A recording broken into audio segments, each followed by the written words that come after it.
welcome to Tea with Tanya, and my special guest tonight is the fabulous Trudy Scrumptious, and I want to give Trudy a thank you for joining me while you're doing your makeup in the dressing room. I've caught Trudy as she's getting ready for her show, so I think we'll just delve straight in as she's got to get her costume and everything on. Right. So, Trudy, what everybody will probably want to know is, how did you ever get started, and where did you get the name Trudy Scrumptious? Well, like, I find in most cases, well, maybe I'm just presuming that everybody thinks, but I find that any young person that gets into drag has maybe done it around the house or played with their sister's Barbie dolls, or, you know, tried on their mum's bridesmaids dresses, or maybe tried on their sister's dresses. Just things that I had done. I'm just maybe trying to make myself feel better. But yeah, I started at a very young age. Like, my mum had this gorgeous dress that used to be in our hot press. Yeah. And it was like cerulean blue. That's how you know you're... Cerulean blue? Cerulean blue. Okay. That's how you know you're homosexual, if there's more than one shade of blue. Cerulean blue, and it was like up really high, but it was hers whenever she was a toddler. Well, I was like a wee skinny 8-year-old, and once I was able to climb up, I got into that dress. Are we talking about the 80s here? Yeah. But now the dress was 1950s. It was like a sort of poodle skirt, we sort of flat line collar. And I just jumped at the top stairs and went, ta-da! And my mum was like, oh, very nice, son, that's lovely. like you can't hide a fucking Christmas tree. Get that off you before your dad sees. Yeah, and then the first time I ever done drag was, I was doing a lot of Amdram and had a lot of like youth theatre friends and travelled around the UK with a lot of like youth theatre shows and stuff. Sure. And then met a lot of friends, and then I met a friend who I worked with, I ended up getting a job with in the Grand Opera House. And he was a dancer in the old Orpheus, and he was like, oh, we'll do drag, we'll do Rocky Horse, and we'll do a tour of it. Sure. And you can do Frankfurt, because I was just sort of coming out at the time, and I was wanting to, as soon as I ever seen, well, even before I came out, I was always loved Tu Wong Fu and Priscilla and RuPaul and all those sort of things. And so this came to fruition. We ended up doing this Rocky Horror Picture Show. I was dressed as Frankenfurter. I'd never been fully in drag, like tucked all the corset, the tights, everything else. I was lily white, and I had like tan deep toast dance skins on, bad fishnets, fucking somebody done my makeup with Elliot's fancy dress wig. It was a car crash. But I rocked the performance, and it was all the ones from the Opera House that worked together, like the sales crew, that obviously had been watching the shows and dreaming of being a star one day, and we all done this Rocky Horror gig out in Mora. I'm surprised the fucking didn't get stabbed to death, but we did. I think they were just shocked into submission. Now you're going back to 1998, so that's what I love. I love the old vintage stuff. Then I started like dancing in clubs and stuff with that same person, and then I applied for a job in the Groovy Train. Yeah. And the dance captain, sort of manager of the show there, was Teen Legs Tantrum, aka Jerry. So now we're making the connections. See, it's all coming together now, like a good EastEnders plot. So Jerry, as I only first was introduced to him, was doing a short interview with me about the Groovy Train, which is a 70s night name club. And sorry, just having me thought. Oh, you have to. And he, as we were talking, we didn't even get talk. I don't even think he asked me one name or one thing about dancing. He said, "So what do you do?" And he getting on, blah blah blah. And then he said, "Have you ever done drag?" And I was like, "No, but I'm dying to." Because the first time I didn't really technically classify as drag, it was Rocky Horror. Do you know what I mean? I meant like drag in a gay bar. Do you know what I mean? And like all the shows and everything else. So then the thing was, he was like, "Oh, what would your name be?" And I knew straight away. Because me and my friends had talked about going out on Halloween doing drag or doing something like that, and I had said Trudy Scrumptious. And that was just always burning away at your... It was already there. Yeah. It was all, like, the notion was already dwelling in the back of my head. Do you know what I mean? Maybe since I was a fucking toddler, but, you know, in recent years it came to life again. And then, and I remember thinking Trudy Scrumptious, because I didn't want to say Trudy Scrumptious in case copyright got me. Do you know what I mean? I was really thinking it for the long haul. So yeah, that's how I got them. When I was a kid, I think a lot of the things that I end up performing or doing is somewhere in the back of my mind. I've catalogued it. I'm going to do something with that, and then it stays there, and I almost forget about it. And then the next thing, when there's a spark of inspiration, it comes back. Yeah. So as a kid, obsessed with Chitty Chitty Bang Bang. I think it was one of the first. I mean, obviously, I'd seen films before, but it was one of the first films I remember watching as a film and being into it. And the doll in the music box scene where Trudy comes to life, sort of thing. I just lived for that. That was amazing to me. So that's where this sort of name and the inspiration came from that. Why don't you tell everybody, how did you ever get involved in the Kremlin when the doors opened? How did that develop for you? Well, whenever I started drag, I was doing like bits and bobs. So I was doing the Parliament initially, and then the Kremlin opened, and the Kremlin was open about a year before I think I entered a drag competition there. It was in their first year? And just after the first year, maybe their second, the drag ball. I didn't do the first one, and then there was the second one, and I won it. Yeah. Was it the second one? I learned something new every day. One. Yeah, well anyway, I won £1,000, and then it didn't. That was what the prize was, and I hadn't told my parents that I was doing drag. And what I said was, if I win that £1,000, there's no way I could hide it, because if my mum knows I'm skinned. Exactly. So won the money, won the competition, and then I told my mum, and she was just like, "That's all right, son. That's great. As long as you're enjoying yourself." I sort of used the £1,000 as like bait, you know, like, Mum, I've won £1,000 doing drag, you know what I mean? So it was a good icebreaker, do you know what I mean? AKA, I'm good at it. Yeah. Like, or just I'll give you money if you don't hit me, you know what I mean? Like, so that was that, and then also I started doing the Door Milk, which was like a Monday night thing. With Pat and Teddy, and then I was doing drag there, and then I was still doing, I think, bits of Mint or something. The Parliament changed to Mint or to Cube, and I was still doing bits there. So I was doing wee bits all over the place, and it was great, and I loved it and everything. And then what happened was, I went to Mint, and there was a whole sort of standoff with the bars, so I could only work in Mint. Okay. Right. Yeah. I'll not mention names, but I'll just say okay. that. And then the next thing was, that was, I think it was a year or two there, and then Portia and Tina and I had done Get Your Cards Out, which was kind of the first sort of cabaret bingo show, while we were at the Parliament as well. And then, I'm getting all this all mixed up. No, keep going. We'll get there. So anyway, I'll tell you the timeline now. So there's a lot of crossovers, but it was basically Parliament. Then it went to there was meeting and Portia there. Then the Parliament stopped and it changed to Mint or Cube, and we were doing bits there. And then I was doing Cube and Milk and bits in Kremlin, and then it changed to Mint, and I was only doing Mint. And then Portia said, "Why don't you come around and work with me on a Thursday in Union Street?" And then that's when I went round to Union Street. And that's when you had the karaoke couch, was it? Or the yes. And Union Street and Kremlin, I'm with them now like 9 years or 10 years, something like that. What are we? 2017. Yeah. Yeah. Maybe over, I would say. Oh, I'm so old. You're near about 13 or 12 years. No, don't. No. No, I'm really young. Another question I'm asking everybody as well, to keep it all fair in each interview. Yeah. How competitive do you find the drag scene, since when you started to now? Right. So my view on this is it has changed. So I used to dislike competitions, even though I'd always done them, right? Because I didn't like feeling competitive. Yeah. I didn't like feeling that feeling of like, have to win. I didn't like it. Sure. But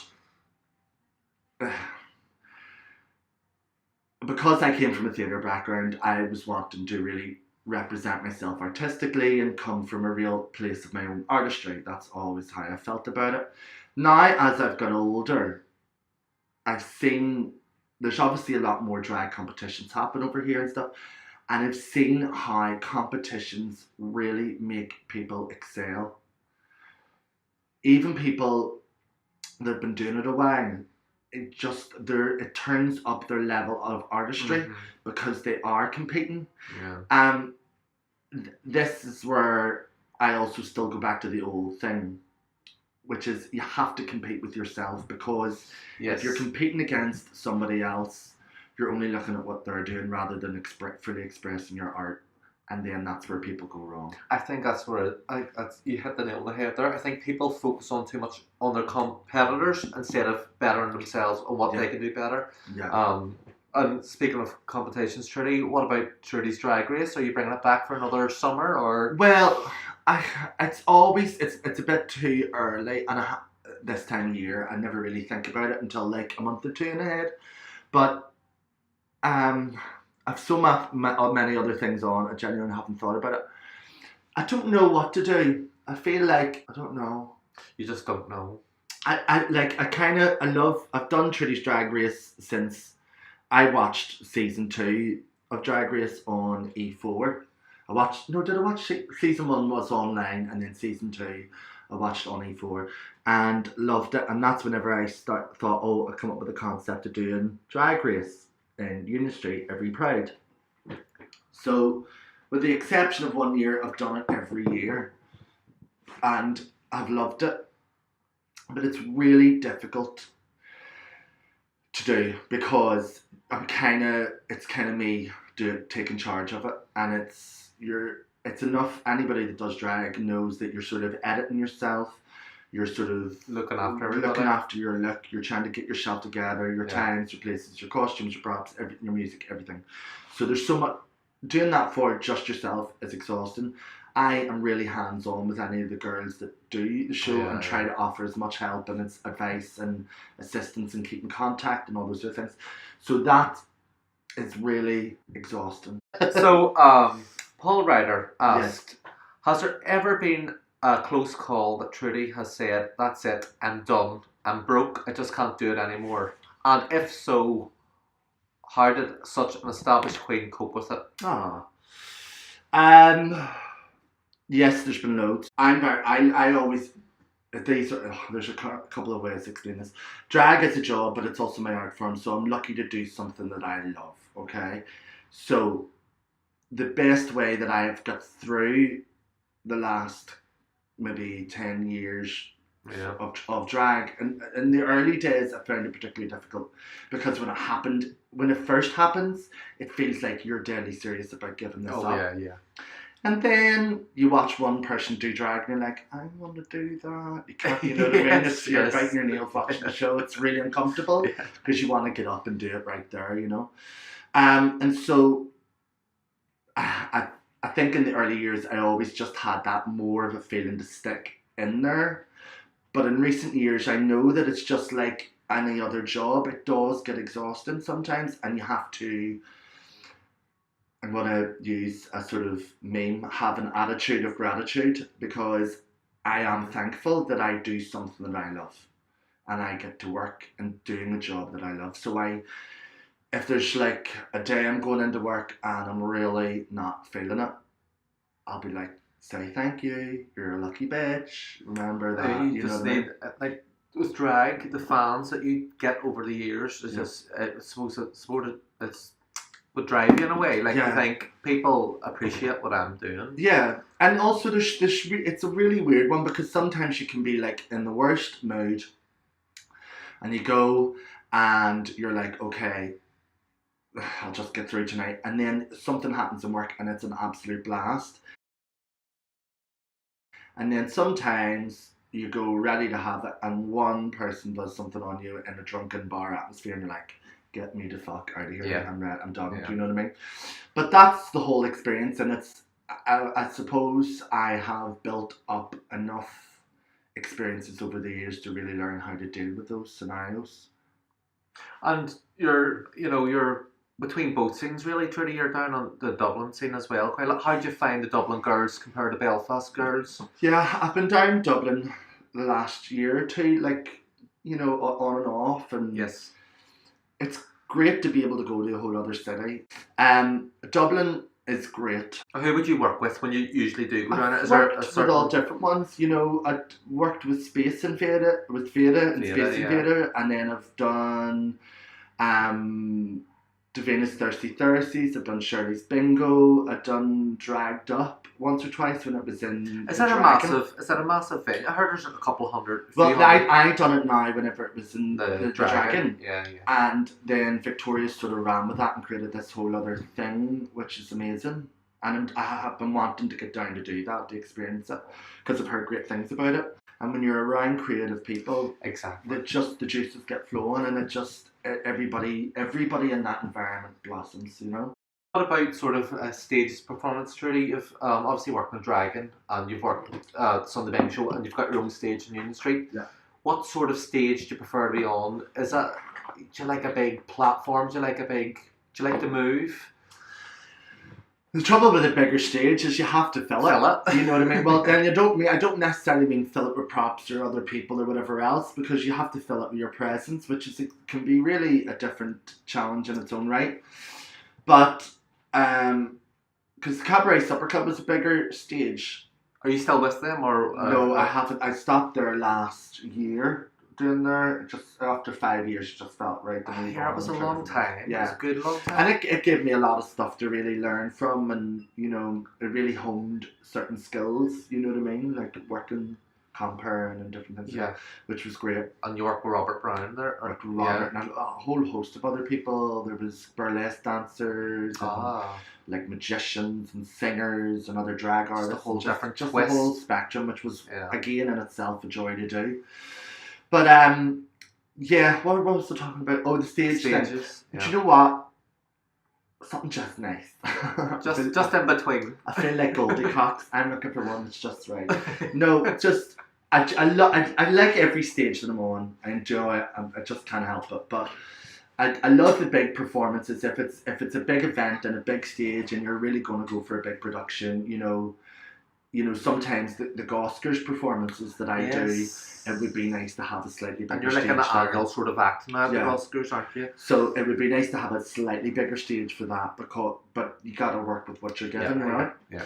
And then also there's times like in Union Street where the stage is really tiny and everything, but it's great because it's got that old drag sort of in a gay bar. Just work, you know what I mean? Not just that big. You've got about 5 feet to make it happen. Yeah, and I fucking love that though. Do you know what I mean? It just is fun, and it's you know, that's how you built the foundations of drag for years and years and years. You know, and it's all about using facial expression as well. When you can't move your dance, use your face. And also for a lot of queens, it's really good because nobody can see your feet move. So you're back as a judge this year at Opportunity Frocks at Glen McCook and Revealed. What do you make of the whole show? What do you love about Up Frocks? Is there something you look for as a judge? I try to go in with no expectations and just really be wild. You know, because I obviously hosting or sort of running my own competition with Drag Race, Drag Race, you know, I try to take no responsibility when it comes to judging that. I only really make the final call, which is kind of either on the moment, either if it really comes down, if somebody really nails a lip sync for your life, it's just momentary and it just happens. The person's got it. They've soaked up the energy in the room and they've really made it about them, and that's that moment, that magic moment that happens. Yeah. But if it's kind of tight, then you can also look, as a judge, you can look at the rest of the body of the work, you know. Costume, commitment. Well, and also previous experience. You know, I've judged other competitions, and, you know, I think with Opportunity Frocks, I've maybe seen bits and bobs of everybody from online or watching them in bars and things. But as I go to the competition, I try to I let go of all that and just sort of see what I'm seeing. Because, I mean, you look at for example, last year, I think it's okay to talk about it now. You know, you have somebody like Blue who's really high concept and is really executing all those things. But then you're there with a sort of energy that's just infectious. You're just going to enjoy that. You know what I mean? Me? Me. All right. Me. Oh no. On chest. But you know what I mean. So they're two very different forms of drag, but on the night are both working. Yeah. So you know what I mean. You have to really go through that with the time, sort of a tooth comb to really figure out what's really working here and what really deserves, you know, going forward. So I want to say thank you to Trudy Scrumptious for joining me and giving me the time tonight while she's doing her face. Not at all. Thank you very much, and thank you for that big bottle of vodka you bought me. No worries. No worries. Did everybody get one of them? No, it's just you. Thank you, Trudy, for throwing me under the bus. Okay, so thank you everybody for listening, and I'll be seeing you all soon. Bye. Bye, Felicia. Bye.